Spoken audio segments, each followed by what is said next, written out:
আপনারা কি বিশ্বাস করবেন নিজের হাতে তৈরি করা মাত্র 2টি ছোট চারা থেকে এতটা অবাক করা ফলন পাওয়া সম্ভব? চোখের পলকে কিভাবে এই ম্যাজিক হলো চলুন আজ আপনাদের দেখাই।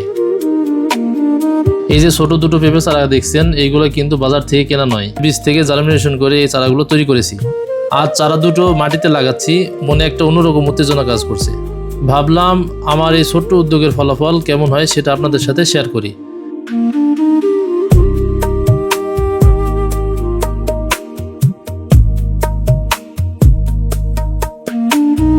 চারা তো লাগানো হলো, কিন্তু এরপর কি হলো? আপনারা হয়তো ভাবছেন গাছগুলো কি আদৌ বাঁচবে নাকি নষ্ট হয়ে যাবে। মাশাআল্লাহ, দেখুন সেই ছোট চারা দুটো আজ কতটা বড় হয়ে গেছে। আর ফলন নিজেরাই দেখুন, মাত্র দুটো গাছ থেকে কি পরিমাণ পেঁপে ধরেছে। সত্যি বলতে নিজের হাতে পরিশ্রমের যখন এমন সফলতা দেখে বা চোখের সামনে দেখা যায়, তখনই খুশিতে মনটা একদম ভরে যায়। কথায় আছে না, প্রকৃতিকে আপনি যা দিবেন প্রকৃতি তার বহুগুণ আপনাকে ফিরিয়ে দেবে। আর সবুরে মেয়া ফলে এটা আজ নিজের চোখে দেখলাম। আপনারা কি কখনো নিজের হাতে পেঁপে বা অন্য কোনো ফলের গাছ লাগিয়েছেন?